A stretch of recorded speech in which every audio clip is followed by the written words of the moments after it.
Kasus kebocoran data pajak menambah panjang daftar kebocoran data pribadi dari basis data milik negara yang terjadi di Indonesia. Kementerian Komunikasi dan Informatika Kemenkominfo RI mencatat sepanjang tahun 2019 sampai Mei 2024 ada total 124 kasus dugaan pelanggaran perlindungan data pribadi, di mana sebanyak 111 kasus diantaranya tergolong kasus kebocoran data pribadi. Setiap kasus kebocoran data tersebut bisa melibatkan hingga ratusan juta data pribadi penduduk. Mayoritas kasus kebocoran data yang ditangani Kemenkominfo itu merupakan kumpulan data pribadi yang tidak dienkripsi. Sebelumnya, kebocoran data pribadi di tanah air pernah menimpa data peserta Badan Penyelenggara Jaminan Sosial BPJS Kesehatan, data pemilih tetap pemilu 2024, data pelanggan PT Perusahaan Listrik Negara, data pelanggan penyedia jasa telekomunikasi seluler. Para praktisi keamanan teknologi informasi mengatakan, apabila nomor induk kependudukan NIK dan nomor kartu keluarga KK bocor, informasi tentang keluarga si pemilik data bisa diidentifikasi untuk keperluan kejahatan. Sementara itu, masyarakat hanya bisa menjaga data pribadinya sesuai dengan kapasitasnya. Antara lain dengan secara rutin mengganti kata sandi atau menggunakan kata sandi yang berbeda untuk beberapa akun.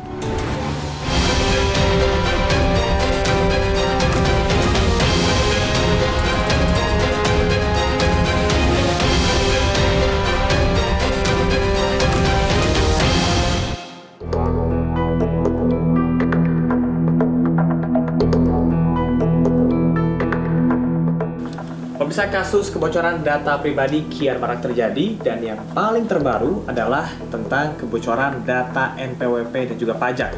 Lantas apa yang perlu kita lakukan untuk bisa lebih berhati-hati? Simak perbincangan saya bersama dengan Cisreng.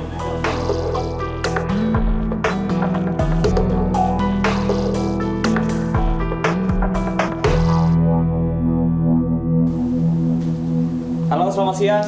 Pratama. Mas Amar, selamat siang. Alhamdulillah, terima kasih sudah bergabung dengan One on One. Ini saya ganggu sedikit ya, meskipun rutinitas pasti padat sekali. Lumayan, Mas. Oke, baik, kita mungkin akan ngobrol di sini aja mungkin ya, Mas? Oh ya, boleh. Mas, ini kan tadi saya sudah berbincang bersama dengan pemirsa nih berkenaan dengan data pribadi yang kembali bocor, terutama yang baru-baru ini adalah data untuk pajak dan juga NPWP. Sebetulnya awal mula ini bisa terkuak ke publik itu seperti apa, bisa diceritakan, Mas? Nah, itu sesuai dengan buku yang saya baca nih, Cyber Warfare nih, bahwa saat ini serangan cyber gitu, aktor-aktor serangan cyber, hacker-hacker itu banyak banget di luar sana begitu. Kemudian berbagai macam modus mereka lakukan dengan berbagai macam tujuan untuk uang, untuk politik dan lain-lain begitu, yang dengan kemampuan mereka itu berhasil melakukan peretasan ke hampir semua negara yang ada di dunia ini.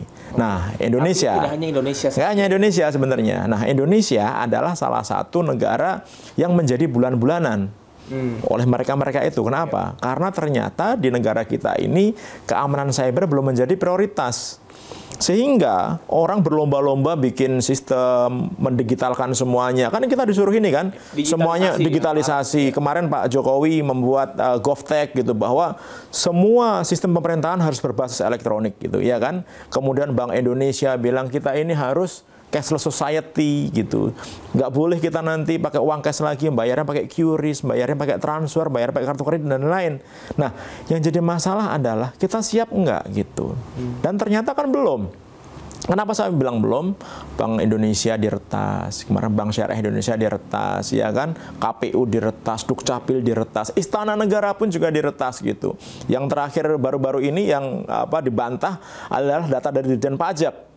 Gimana? Itu sempat dibantah. Nah, iya. Anda seperti apa? Ya, karena gini, agak di Indonesia emang kayak gitu, Mas. Begitu terjadi insiden kebocoran data pribadi, bukannya berusaha untuk melakukan langkah mitigasi, berusaha untuk bagaimana caranya supaya data masyarakat yang bocor itu, ya kan, diberikan informasi supaya nggak jadi korban penipuan dan lain-lain, scam dan lain-lain gitu. Tetapi sibuk ngeles dan sibuk untuk ngebantah. Nah, itu yang terjadi. Bahkan akhirnya sibuk menyalah-nyalahkan. Padahal kalau kita lihat, data yang sedetail itu ya, ada NIK, ada NPWP, ada nama, tanggal lahir, alamat email, alamat rumah, dan lain lengkap gitu. Termasuk juga di mana terdaftar di kantor pajak. Itu nggak ada di Indonesia ini yang punya data itu selain Dirjen Pajak. Udahlah. Dirjen Pajak, lantas data kita siapa? Nah iya, begitu. akan lebih aneh kalau misalkan Dirjen Pajak itu mendenied bahwa itu bukan dari datanya mereka.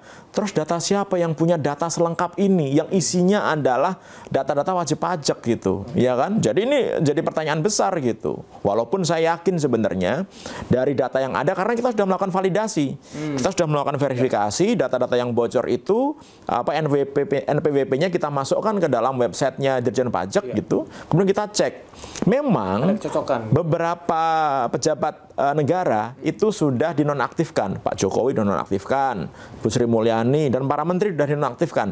Tapi yang lain orang biasa, termasuk Gibran dan Kaisang masih valid gitu. Artinya apa? Ini data yang benar-benar valid gitu. Nah, kenapa kok si Pertas itu memberikan sampel ada 10.015 sampel gitu? Kenapa memberikan sampel?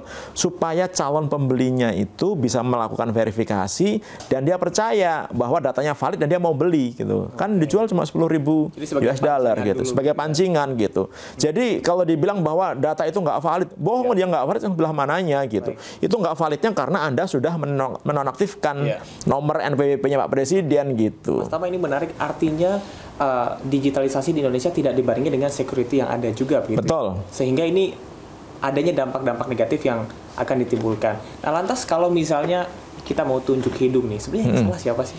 Jadi gini, kalau sesuai dengan peraturan pemerintah yang ada, PP nomor 71 tentang tahun 2019 tentang penyelenggaraan sistem transaksi elektronik, yang paling bertanggung jawab itu sebenarnya adalah institusi yang mengalami kebocoran data pribadi, gitu ya kan. Tapi ketika kita naikkan lagi ke atas gitu, salahnya siapa gitu? Ya salahnya adalah kepada orang-orang yang mereka tidak memiliki security awareness. Mereka mampu beli sistem yang mahal, enterprise, hebat, tapi tidak dilengkapi dengan keamanan yang cukup. Itu yang sebenarnya salah gitu. Artinya aspek keamanan tuh menjadi sesuatu yang tidak bisa dipisahkan ya? Gini, salah satu faktor yang paling penting ketika kita mendevelop sistem digital, apalagi ketika terkoneksi ke internet, nomor satu adalah masalah security, keamanan gitu. Nah itu yang saat ini tidak dimiliki oleh para pimpinan organisasi, swasta dan lain-lain. Jangan asal Loh iya dong. Gitu ya.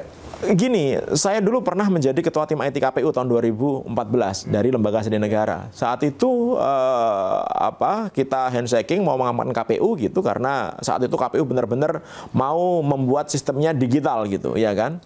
Nah, itu setelah kita handshaking dalam waktu 36 menit gitu, itu bisa kita take over semua sistem yang ada di KPU. Padahal saat itu anggarannya sangat besar sekali. Artinya apa? Artinya di Indonesia ini terbiasa orang maunya digitalisasi, membeli peralatan yang mahal, enterprise hebat, tapi lupa masalah security-nya. Percuma gitu. Akhirnya apa? Jadi bulan-bulanan kita, ya kan? Tadi sudah sebutkan, begitu banyak lembaga-lembaga yang diretas, yang datanya bocor dan lain-lain begitu, yang sampai saat ini nggak jadi pelajaran. Kemarin ingat nggak ketika ada Pusat Data Nasional kita diretas? Ada 282 kementerian lembaga termasuk juga pemerintah daerah yang akhirnya apa? Datanya rusak total sampai sekarang gitu, nggak bisa dipakai. Nah, gara-gara apa? Yaitu masalah awareness-nya. Apakah PDN itu nggak ada sistem keamanannya? Ada, tapi ternyata tidak dimaksimalkan. Apakah tidak ada sistem backup-nya? Ada, tapi ternyata tidak dikelola dengan baik, tidak dibuat SOP tata kelola yang baik sehingga backup yang harusnya otomatis dibikin semuanya manual. Apakah tidak punya sistem sensor? Punya, tapi ternyata tidak di maintenance. Apakah tidak punya sistem deteksi malware? Punya, tapi ternyata nggak jalan. Ini yang jadi masalah, ya kan? Mas Tama, Anda sampaikan bahwa tadi ini tidak hanya terjadi di Indonesia, tapi juga di negara-negara lain. Ada nggak negara yang mungkin bisa kita jadikan sebagai acuan ataupun contoh bagaimana keamanan siber itu bisa dikelola dengan baik? Ya, gini, ada satu negara cukup menarik dan selalu menjadi perbincangan orang seluruh dunia. Ada negara namanya Estonia. Estonia itu tahun 2007 ketika dia memindahkan patung Stalin dari satu tempat ke tempat yang lain. Itu membuat ada satu negara nggak suka sama dia gitu, Rusia gitu. Begitu dipindahkan, apa yang terjadi? Estonia saat itu mirip seperti Indonesia. Semuanya sudah digital. Banknya digital, sistem lalu lintasnya digital, layanan pemerintahnya digital, utilities PLN-nya semua dikontrol oleh digital. Mirip dengan Indonesia. Apa yang terjadi? Dihack habis-habisan. Negara ini hancur lebur berantakan. Gitu. Kenapa? Banknya itu semuanya mati total. Orang punya duit di bank, nggak bisa ngambil duitnya. Coba bayangkan, punya ATM tapi kita nggak bisa ngambil duit kita. Dia datang ke bank di situ banyak duit, nggak tahu tuh duitnya siapa. Bayang nggak?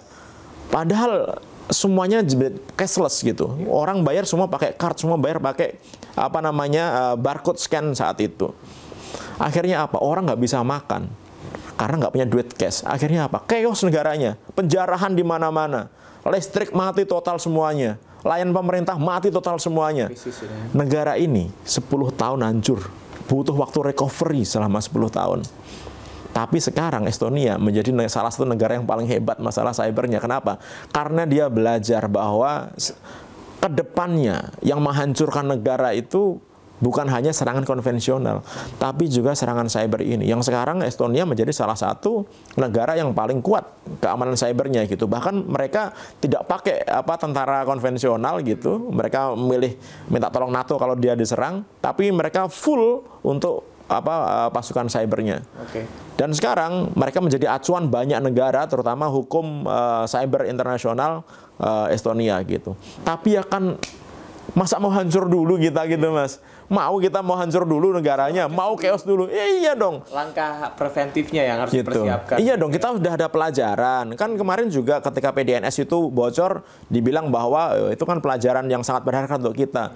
Belajarnya di mana kita gitu. Ya masa kita harus ngalamin sendiri gitu. Kalau ada perbaikan yang dilakukan. Kalau harus ada perbaikan gitu. Dan ternyata itu nggak terjadi. Buktinya kemarin ternyata Dirjen Pajak juga bocor. Dan ini pasti akan berlanjut terus gitu. Karena apa? Karena nggak ada sanksi yang bisa diterapkan kepada institusi penyelenggara sistem elektronik baik lingkup private ataupun government ketika terjadi insiden kebocoran data pribadi, kemudian mereka diberikan hukuman yang setimpal. Nggak ada sampai sekarang.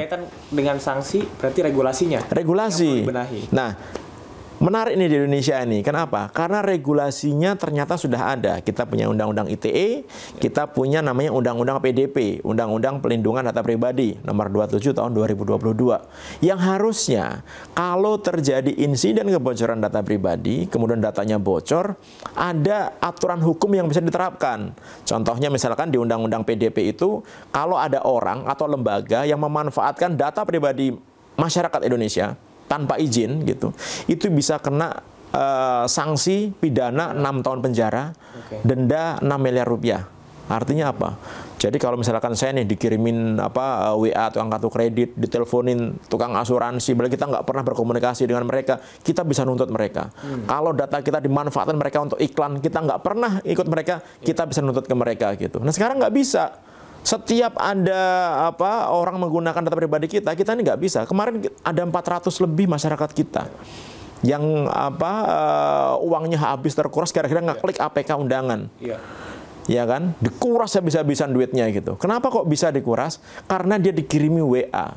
Dari mana sih penjahat-penjahat ini bisa ngirim WA? Kan nggak mungkin dia random bikin nomor handphone orang.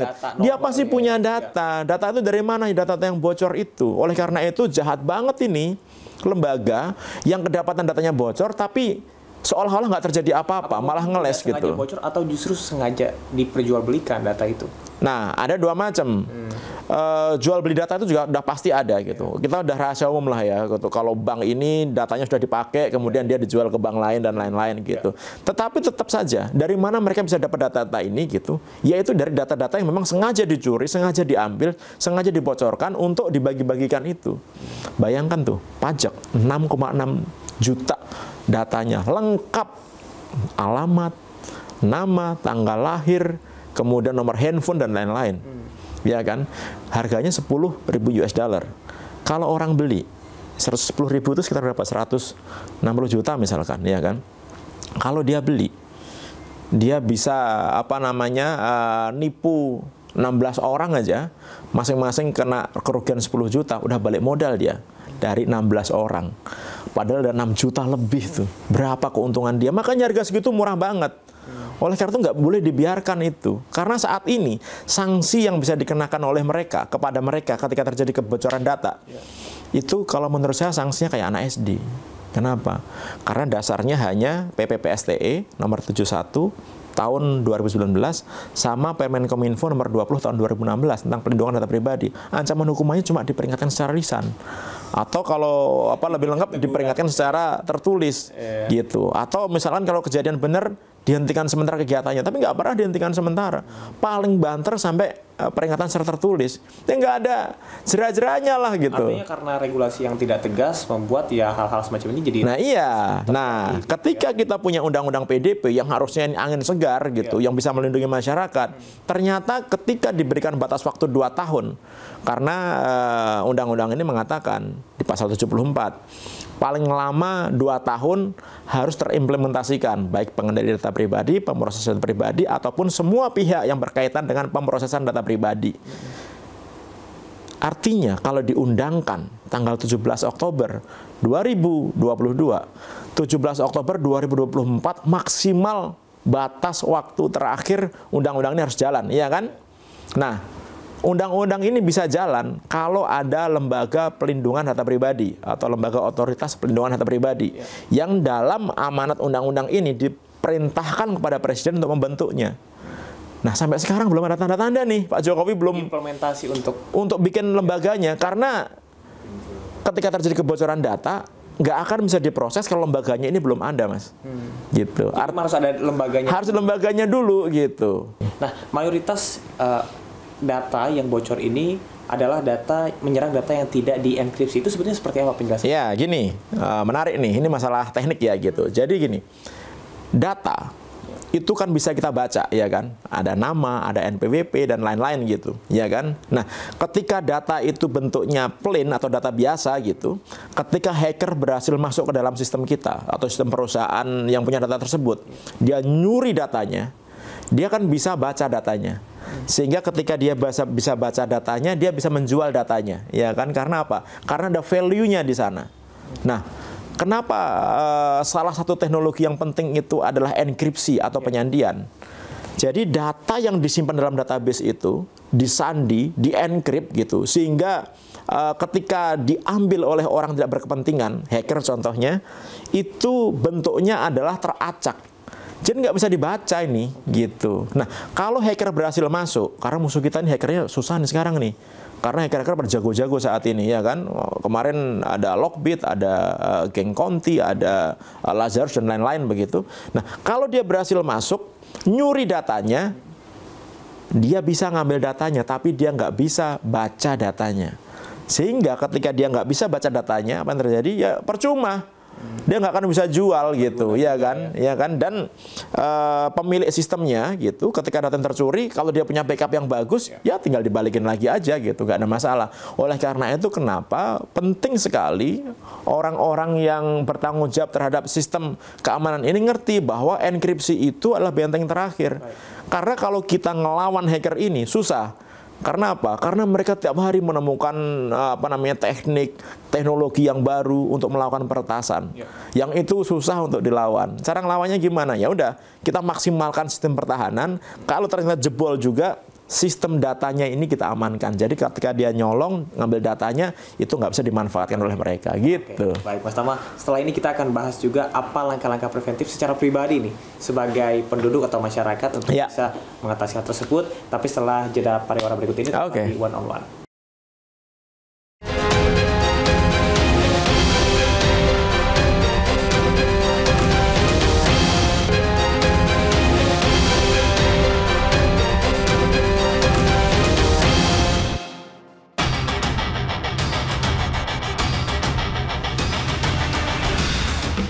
Menteri Keuangan Sri Mulyani Indrawati meminta kepada seluruh jajaran Kemenkeu untuk memperbaiki layanan kepada masyarakat.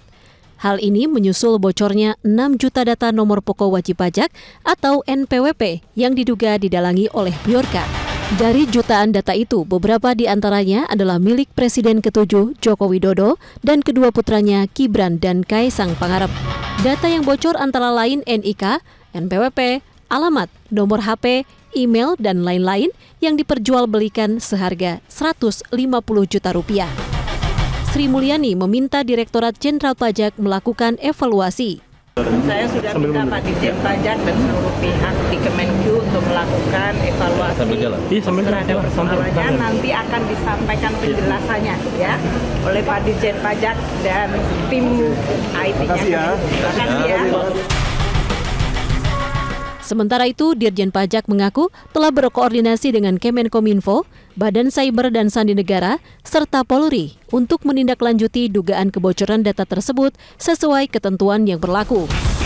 Dirjen Pajak juga berjanji akan terus berupaya memberikan pelayanan terbaik dan menjaga integritas data wajib pajak di tengah era digital yang semakin berkembang. Direktorat Jenderal Pajak berkomitmen untuk selalu menjaga kerahasiaan dan keamanan data wajib pajak dengan baik pada sistem informasi dan infrastruktur milik Direktorat Jenderal Pajak, serta akan terus berupaya untuk meningkatkan sistem keamanan dan perlindungan data wajib pajak dengan melakukan evaluasi dan penyempurnaan tata kelola data dan sistem informasi melalui pembaruan teknologi, pengamanan sistem, dan security awareness.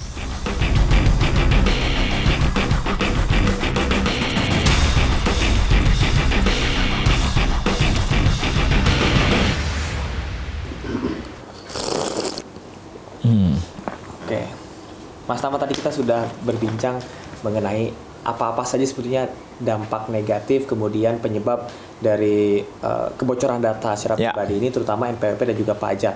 Nah, bagaimana cara kita mengamankan data pribadi kita atau langkah-langkah apa yang harus kita lakukan supaya tidak jadi korban kebocoran data? Misalnya implikasinya banyak ya, mungkin data kita dipergunakan untuk pinjol misalnya, atau justru yang sekarang ramai diperbincangkan tiba-tiba saldo ATM-nya hilang, habis gitu. Gimana tuh? Ya, jadi gini.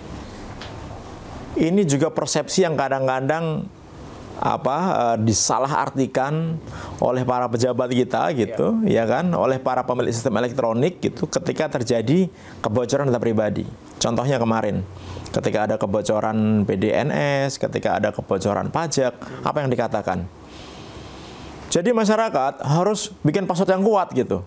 Jadi masyarakat harus mengamankan dirinya. Loh, ini nggak ada hubungannya sama masyarakat. Gimana ceritanya kita ngamanin password kita, orang datanya ada di Dirjen Pajak? Iya kan? Kita mau ngamanin handphone kita, email kita kayak gimana pun, nggak ngaruh. Orang yang disimpan datanya itu nyimpennya adalah di tempatnya Dirjen Pajak gitu. Loh, di tempatnya mereka gitu. Jadi harusnya yang ngamanin itu adalah si pemilik sistem ini gitu, sebagai penyelenggara sistem elektronik, sebagai pengendali data pribadi, sebagai prosesor data pribadi, kan gitu. Harusnya Anda dong ini yang ngamanin itu. Ya? Iya dong. Jangan setiap ada kejadian yang disalahin masyarakat karena password ini nggak ada hubungannya gitu. Dan masalahnya masyarakat nggak ngerti masalah ini kan. Akhirnya mungkin salah kita. Bukan, ini bukan salahnya masyarakat. Ini 100% kesalahan itu ada di penyelenggara sistem elektroniknya gitu. Jadi jangan pernah menyalahkan masyarakat gitu. Karena ini nggak ada hubungannya. Percuma Anda bilang bikin password yang kuat, ganti-ganti password, jangan pakai wifi sembarangan dan lain-lain. Ini nggak ada hubungannya. Karena apa? Karena data kita sudah kita percayakan kepada mereka gitu untuk disimpan dengan baik, ya kan? Kan kita nggak tahu password yang mereka gunakan, kita nggak tahu sistem yang mereka gunakan, kita nggak tahu teknologi yang mereka gunakan.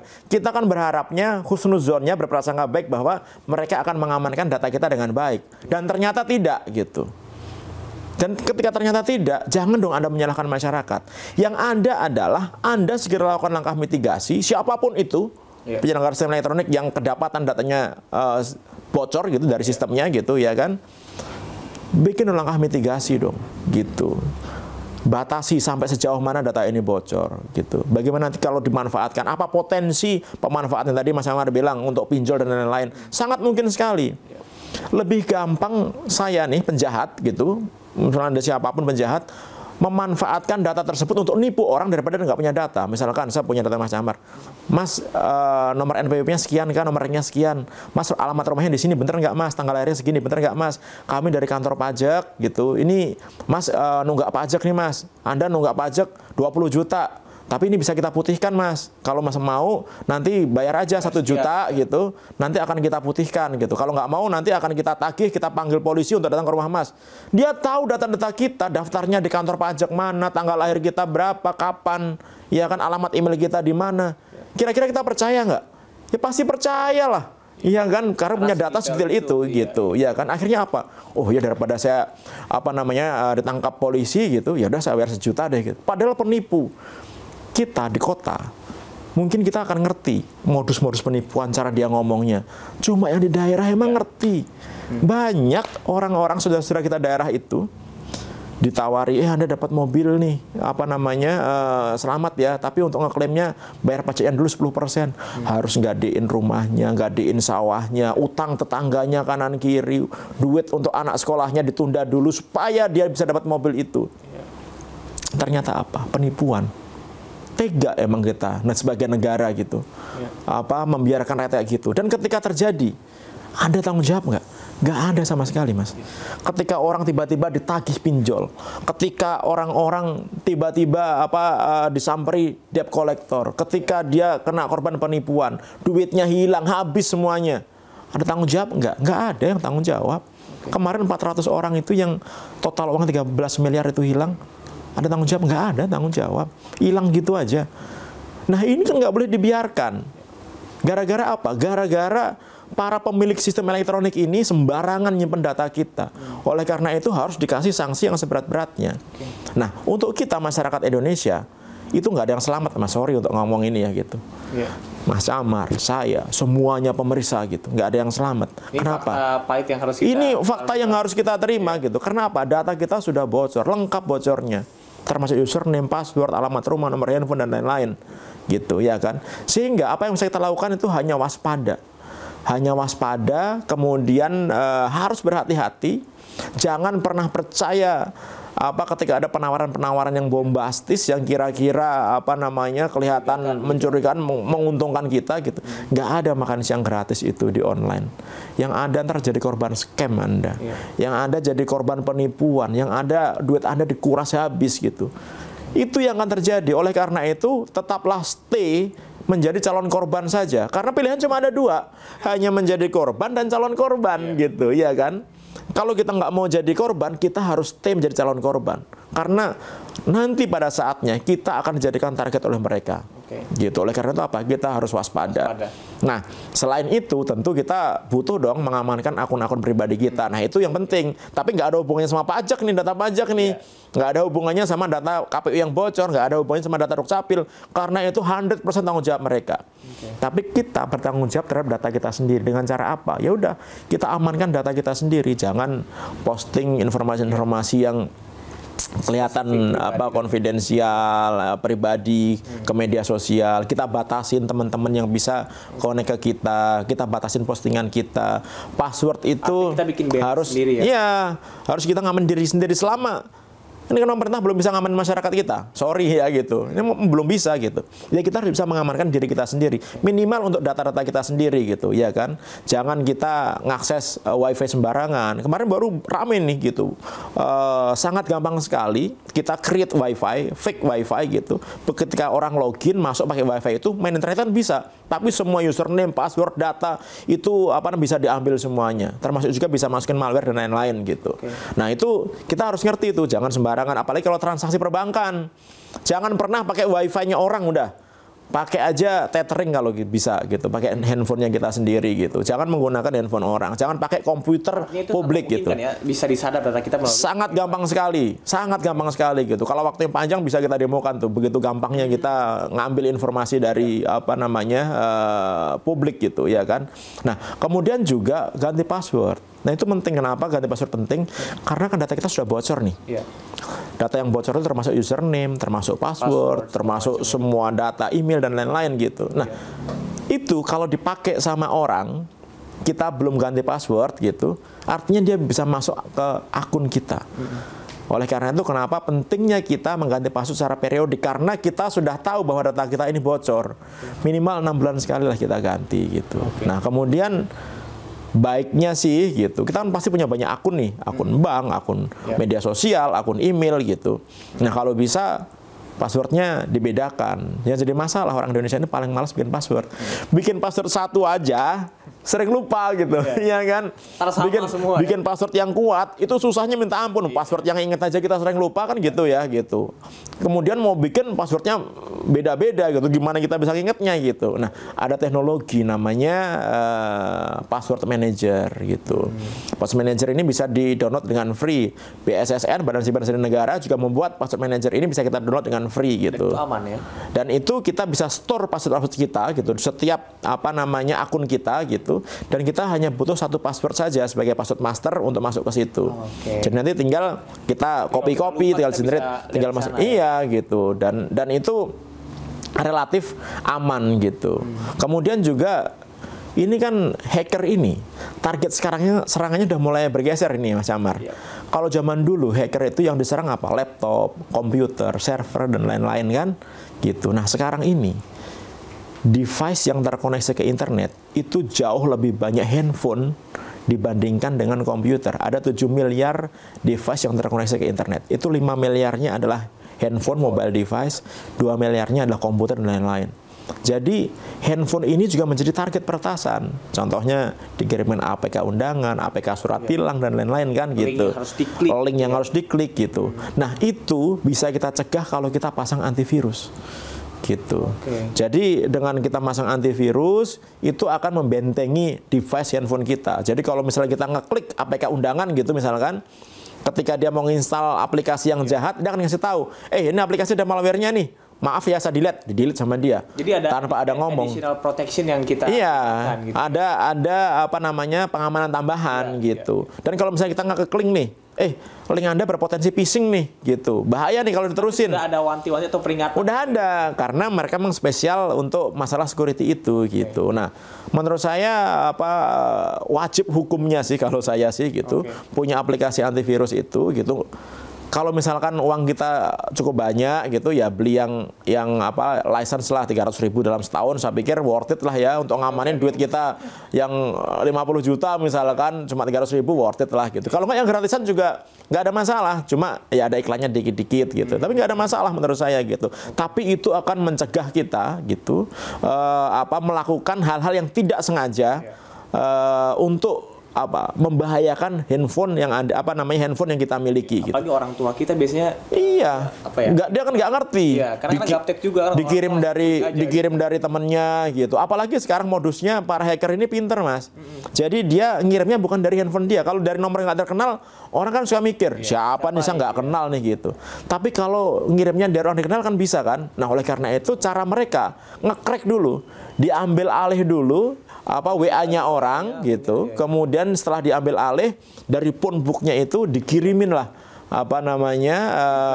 di blast gitu penipuan-penipuan itu. Apakah ini salah satu implementasi bahwa siber sekarang itu sebagai medan perang online gitu ya? Sekarang kan semuanya dengan berbagai karakteristiknya, kemudian juga keunikan tersendiri, kompleksitas tersendiri, sehingga Anda juga sempat sampaikan bahwasanya ruang siber ini menjadi medan perang modern. Ya, jadi gini. Jadi kalau kita analogikan dunia cyber dengan dunia nyata ini sama.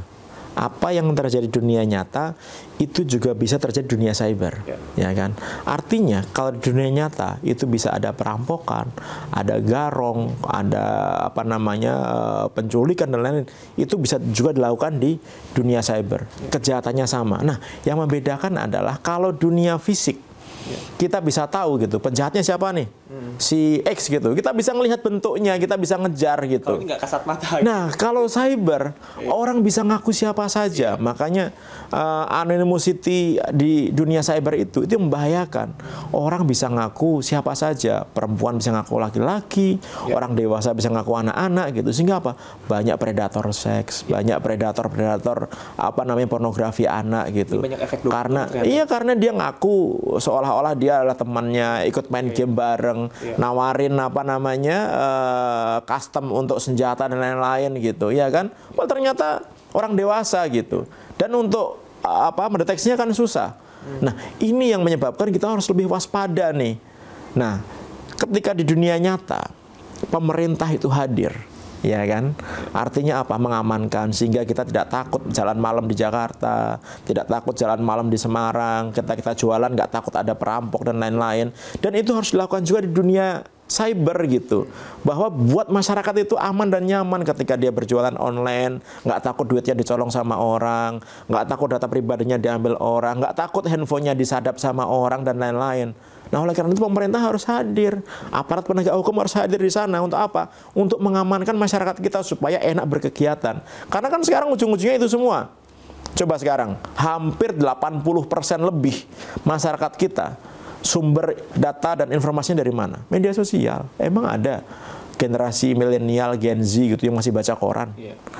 Paling bisa dihitung dengan jari. Iya. Bahkan nonton TV pun sekarang nonton TV pun juga jarang. Jadi, gitu. Artinya tayangan televisi pun sekarang diupload ke digital supaya betul dan dinikmati oleh berbagai generasi termasuk Gen Z. Gitu. Dan situasi yang ada di media sosial suka diambil televisi untuk ditampilkan di televisi kan gitu akhirnya sekarang.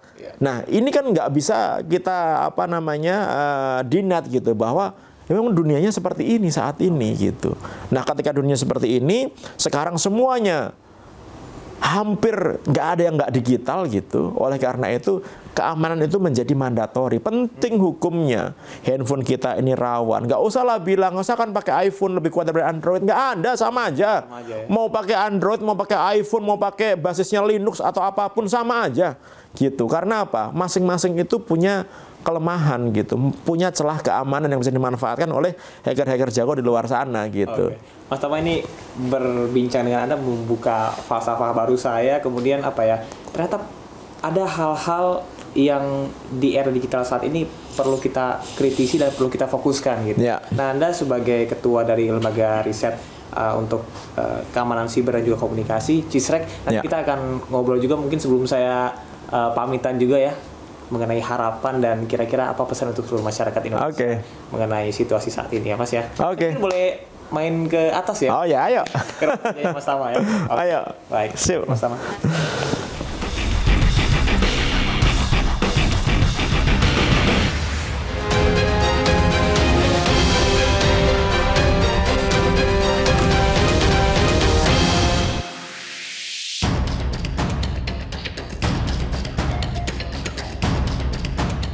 Peneliti keamanan cyber dari Cyber News, Bob Diansenko, menemukan database berisi 26 miliar data pribadi yang bocor di internet.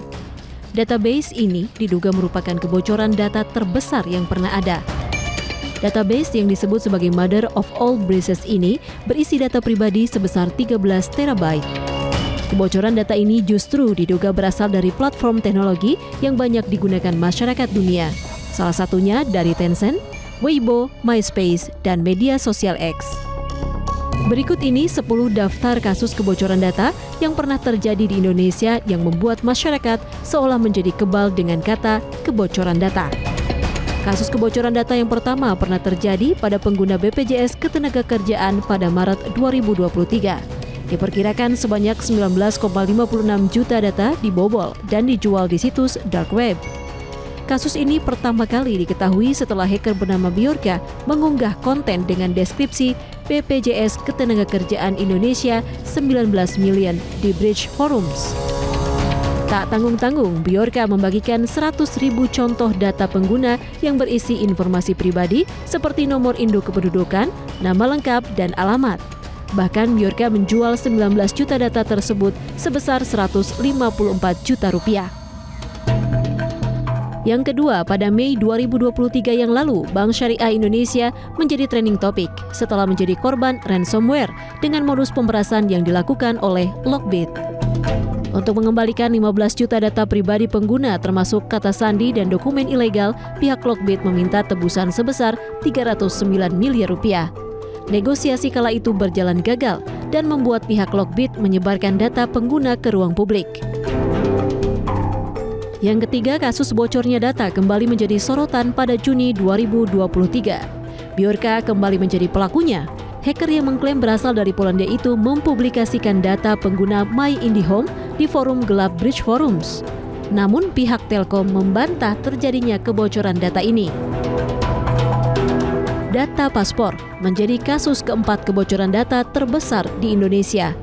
Bjorka kembali menjadi sorotan setelah diduga membocorkan data paspor sebanyak 34,9 juta milik warga negara Indonesia pada Juli 2023 lalu. Insiden kebocoran data yang mencakup sebanyak 330 juta data menyerang Direktorat Jenderal Kependudukan dan Pencatatan Sipil Dukcapil Kementerian Dalam Negeri dan menjadi kasus kebocoran data terbesar kelima. Namun pihak Dukcapil menolak dan menyatakan bahwa data yang beredar di publik tidak sesuai dengan data yang ada di database mereka. Kasus ke-6, kebocoran data di tanah air menerpa Komisi Pemilihan Umum. Seperti diketahui, KPU menjadi korban serangan cyber sebanyak 2 kali. Kasus pertama terjadi pada September 2022. Bjorka mengklaim telah mengakses 105 juta data pemilih dari website KPU. Kasus kedua terjadi pada November 2023 oleh Pertas Jimbo, di mana ia mengklaim telah mengakses data pemilih tetap dari situs KPU. Tidak pernah puas mencuri data-data pelanggan yang ada di Indonesia, Bjorka kembali berulah dengan mencuri data SIM card. Kasus kebocoran data terbesar ke-7 ini terjadi pada September 2022. Bjorka mencuri 1,3 miliar data kartu SIM card yang dijual di Bridge Forum. Kasus kebocoran data terbesar ke-8 mengincar data-data medis rumah sakit di Indonesia pada Januari 2022. Data sensitif itu diketahui dijual di forum online bernama Red Forums oleh akun bernama GodUser. Ia mengaku mengambil 720 GB data dari server Kementerian Kesehatan dan BPJS Kesehatan. Sementara itu, grup ransomware Conti berhasil mencuri 228 GB data yang diambil dari Bank Indonesia. Kasus kebocoran data ke-9 ini tentu menjadi viral lantaran Bank Sentral Utama Indonesia yang seharusnya memiliki sistem keamanan paling baik ternyata bisa diretas oleh hacker. Kasus kebocoran data terbesar ke-10 terjadi pada Jasa Marga pada Agustus 2022 lalu.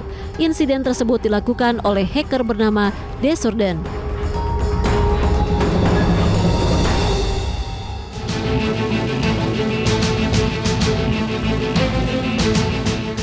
Anda kembali di One on One dan saat ini saya sudah bersama dengan Mas Tama di ruang kerjanya. Mas Tama, ini kalau berbicara tentang CISREC adalah sebuah lembaga riset untuk keamanan siber dan juga komunikasi. Ruang lingkup kerja itu seperti apa? Ya, jadi memang CISREC ini saya buat begitu karena keprihatinan kita gitu terhadap negara kita ini ya gitu yang nggak terlalu concern terhadap keamanan cyber begitu, sehingga CISREC ini hadir gitu untuk memberikan literasi digital kepada masyarakat, memberikan masukan kepada pemerintah, memberikan masukan kepada swasta begitu tentang bagaimana situasi dan kondisi keamanan cyber yang ada di negara kita. Kemudian kita memberikan konsultasi juga ketika mereka membutuhkan asistensi gitu untuk mengamankan sistem yang ada di organisasinya begitu, dan semuanya kita lakukan dengan free di sini gitu. Artinya memang ini organisasi non-profit. Ini non-profit, organisasi non-profit gitu. Jadi memang kita memberikan semuanya gitu dengan dasar bahwa kita pengen negara kita ini aman begitu. Termasuk juga edukasi ke sekolah-sekolah, kita edukasi ke anak-anak yang mereka baru merancang membuat UMKM dan lain-lain gitu ya kan. Karena apa? Karena saat ini ancaman kita itu bukan seperti dulu gitu. Ancaman kita nanti akan dirampok sama orang, kita akan kayak gitu. Ngerampoknya itu by digital gitu. Sekarang kan jauh gitu. Nggak tahu nih tiba-tiba dompet digital kita terkuras habis sampai nol gitu tiba-tiba. Ya kan? Kita nggak tahu tiba-tiba toko kita gitu. Kita punya toko misalnya di IG gitu ya. Orang kan sekarang bikin lelang dan lain di IG kan, jualan di IG kan. Tiba-tiba diambil alih oleh orang gitu. Yang itu kita pertahankan bertahun-tahun, kita membuatnya sangat susah sekali. Tiba-tiba diambil oleh orang gitu. Ya kan? Kalau di dunia nyata, kalau toko kita diambil orang kan kita bisa lapor gampang gitu. Cuma kalau di dunia digital, di cyber, tiba-tiba toko kita ini hilang gitu. Terus mau ngapain kita, ya kan? konten kreator yang sudah susah payah membuat followernya gitu, sampai dia udah punya AdSense dan lain-lain gitu, tiba-tiba diambil alih oleh orang dan lain-lain.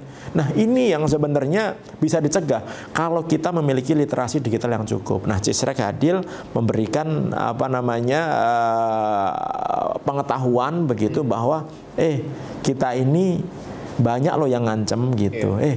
Ini loh caranya supaya kita bisa mengamankan diri kita. Ini loh caranya harus mengamankan organisasi kita begitu. Ini loh teknologi yang baru.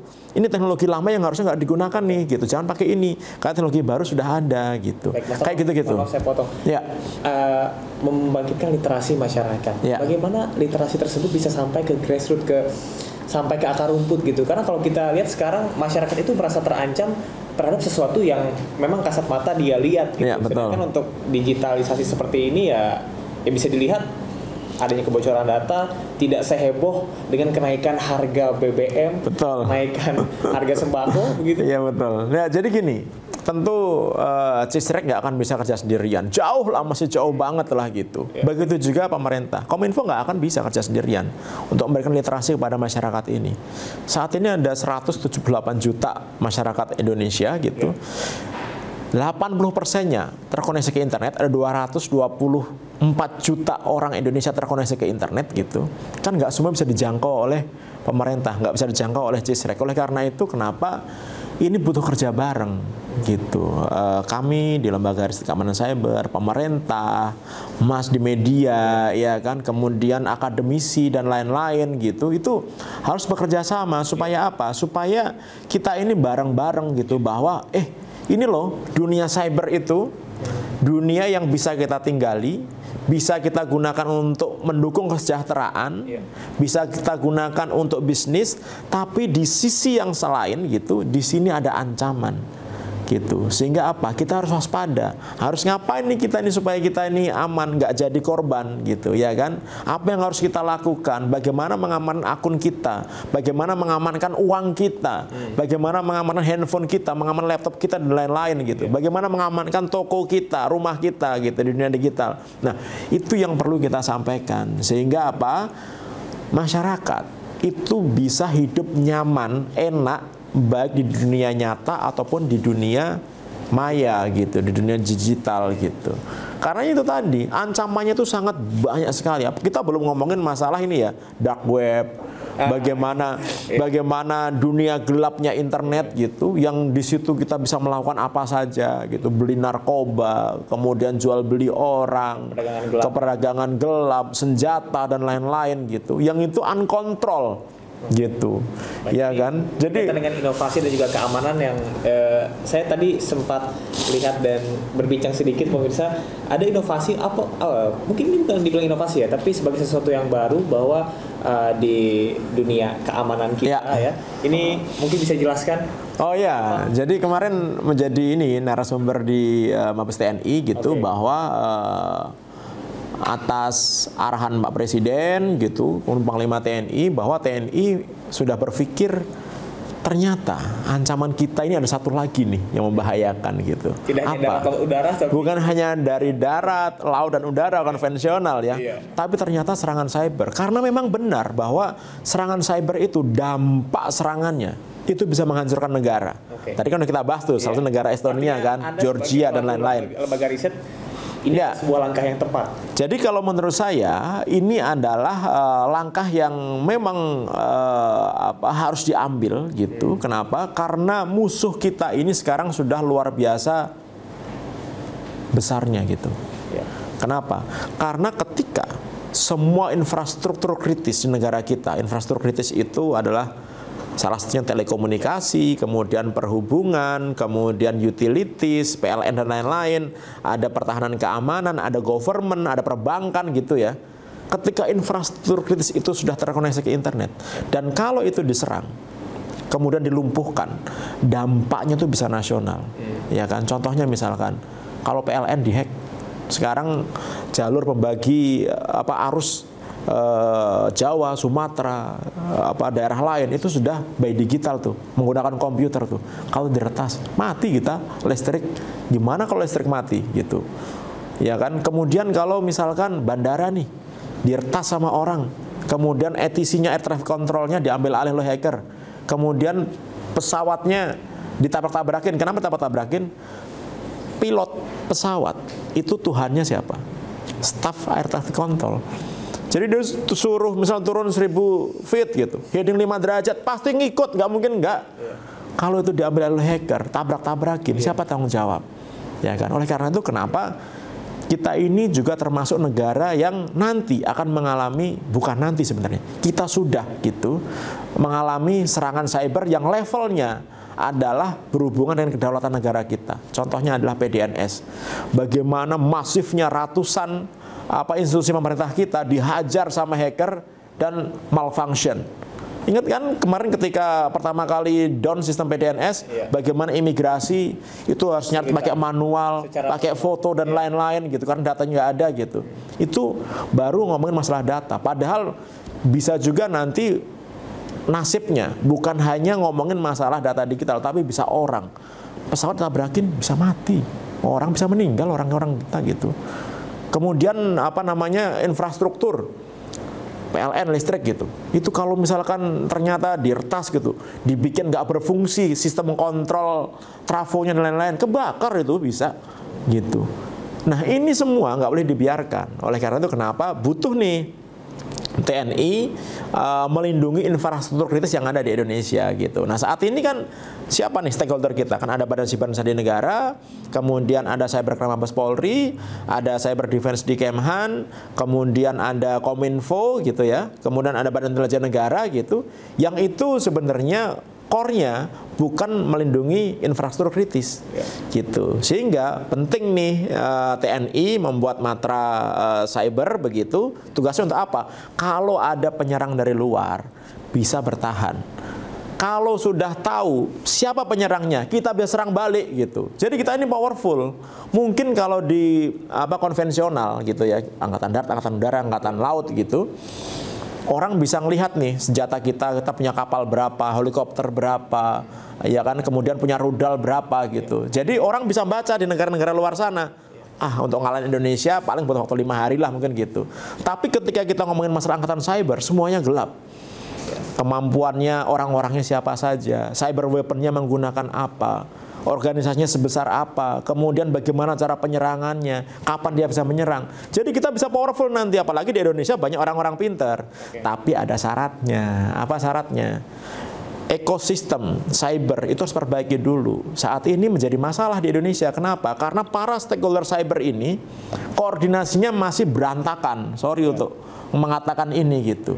Jadi antara BSSN, Kominfo, Polri, kemudian Kementerian Pertahanan, kemudian ada BIN, itu masih nggak bagus koordinatornya, koordinasinya masih nggak bagus. Sehingga ketika ada masalah insiden gitu, saling ini, wah itu bukan tanggung jawab saya nih gitu. Wah ini kan kita udah minta tolong BSSN untuk ngamanin gitu. BSSN bilang, loh saya nggak pernah dilibatkan, kapan saya pernah diikutkan untuk rapat-rapat pengamanan ini? Gitu akhirnya. Akibatnya apa? Ini nggak benar. Nah ini harus dibenerin dulu. Nanti ketika angkatan cyber ini jadi, nanti bisa koordinasi nih dengan baik nih.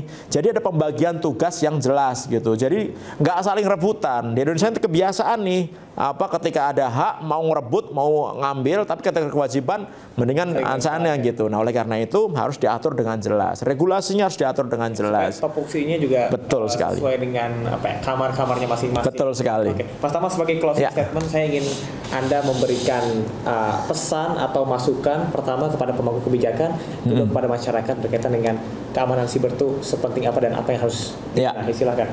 Ya, jadi begini, untuk pemerintah dulu lah ya gitu. Saya pikir sudah saatnya gitu pemerintah kita ini benar-benar berpikir bahwa keamanan cyber itu adalah wajib hukumnya. Oleh karena itu pengamanannya memang harus maksimal. Tempatkan orang-orang yang berkompeten, pemimpin-pemimpin yang kompeten di institusi yang memang membutuhkan kemampuan teknis. Karena apa? Percuma meletakkan orang yang salah di institusi yang harusnya dia bisa kuat dalam hal teknis dalam bidang keamanan cyber gitu, tapi pimpinannya nggak ngerti. Nah, oleh karena itu pemerintah harus bisa menempatkan orang yang benar di tempat yang benar. Kemudian masalah pemilihan teknologi itu penting juga. Jangan selalu membeli teknologi yang kelihatan mahal, hebat gitu, enterprise, tapi ternyata keamanannya nggak ada. Karena ketika kita berbicara masalah digitalisasi, keamanan itu mandatori, sangat penting sekali gitu. Sehingga pilihlah teknologi yang tepat. Kemudian yang ketiga adalah masalah regulasi. Kita sudah punya banyak aturan hukum. Kita punya undang-undang ITE, kita punya undang-undang PDP gitu. Udahlah, implementasikan saja gitu. Kemudian beri sanksi yang maksimal ketika terjadi pelanggaran. Supaya apa? Supaya orang-orang itu berpikir bahwa ada hukuman gitu ketika mereka berbuat salah. Kalau nggak akan bisa terjadi gitu. Kan kita selalu bilang nih bahwa ya orang Indonesia nggak terbiasa dengan aturan regulasi. Enggak juga. Orang Indonesia ketika misalkan dia ngerokok di negara kita, dia buang puntung rokok sembarangan, dia santai-santai saja. Begitu dia main ke Singapura, dia habis ngerokok, berani nggak dia buang puntung rokoknya sembarangan? Nggak akan berani dia. Oleh karena itu kenapa penegakan hukum itu penting, regulasi itu penting gitu. Nah, itu untuk pemerintah. Untuk masyarakat, tadi saya bilang bahwa kita ini hanya bisa menjadi korban dan calon korban saja. Nggak ada yang selamat gitu. Oleh karena itu, jadilah hanya sebagai calon korban. Bagaimana caranya? Waspada. Yang kedua gimana? Waspada. Yang ketiga apa? Waspada. Udah. Itu aja konsepnya gitu. Jangan percaya semua omongan, jangan percaya semua tawaran, nggak usah diklik ketika menerima pesan dari siapapun gitu. Nggak usah diklik APK dari manapun gitu. Udah hapus saja gitu. Kemudian kalau ada telepon, bilang telepon balik ke institusi yang mengaku dia berasal dari mana gitu. Selain juga tentu standar-standar keamanan ya, password, kemudian jangan menggunakan wifi gratis sembarangan, jangan klik link sembarangan, dan lain-lain, itu standar lah gitu. Tapi intinya adalah waspada. Saya pikir itu, Mas Damar. Mas Damar, terima kasih banyak atas informasi yang disampaikan. Mudah-mudahan ini bisa memberikan pengetahuan baru kepada masyarakat, dan juga literasi digital ini memang perlu ditingkatkan supaya rasa aman itu tercipta. Dan tadi dari pemerintah ataupun juga pemangku kebijakan supaya bisa lebih aware untuk menciptakan dan juga membuat regulasi, tidak hanya membuat regulasi tapi juga implementasi yang nyata untuk masyarakat terutama di dunia. Dan tanggung jawab pemerintah untuk melindungi rakyatnya ya, itu harus diingat benar itu gitu ya. Pemerintah untuk bisa melindungi seluruh rakyat Indonesia, tidak hanya secara konvensional tapi juga di dunia digital. Betul. Terima kasih Mas Pratama Persada. Sama-sama. Dari Cisrek, sehat selalu, dan terima kasih. nanti mungkin saya akan ngobrol main-main lagi ke sini ya. Dan pemirsa, itu tadi perbincangan kami bersama dengan Cisrek, dan tentunya kita berharap bahwasanya keamanan siber di Indonesia bisa terus ditingkatkan agar tidak terjadi hal-hal negatif di kemudian hari. Jangan lupa saksikan terus One on One dengan berbagai narasumber lainnya. Saya Samar Henda pamit, sampai jumpa.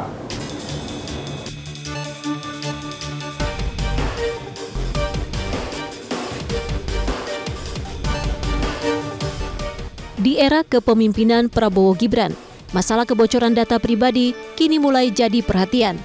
Menteri Komunikasi dan Digital Menkomdigi, Mutia Hafid, belum lama ini mengumpulkan 3 pakar cyber ternama tanah air di Kementerian Komunikasi dan Digital Komdigi Jakarta. Mereka adalah pakar keamanan cyber dari Vaksinkom, Alphonse Tanujaya, Sairman Lembaga Riset Cyber Cisrek Pratama Persada, dan juga ahli digital forensik Ruby Alamsyah. Kami mendampingi Ibu Menteri untuk mendengar masukan-masukan dari para expert praktisi selama ini sudah berkecimpung di dunia digital. Komdigi mengaku banyak PR dari masukan para pakar cyber tersebut untuk perbaikan sistem, mulai dari aturan turunan dari Undang-Undang Perlindungan Data Pribadi, Undang-Undang PDP, Lembaga Pengawas Perlindungan Data Pribadi, hingga judi online yang tengah jadi sorotan publik. Kementerian Komunikasi dan Digital memang benar-benar mau memberantas ini, dan ini sudah diperintahkan oleh Pak Presiden, dan Bu Menteri tadi juga sudah sangat komit sekali bagaimana supaya ini bisa dilakukan secepat-cepatnya gitu.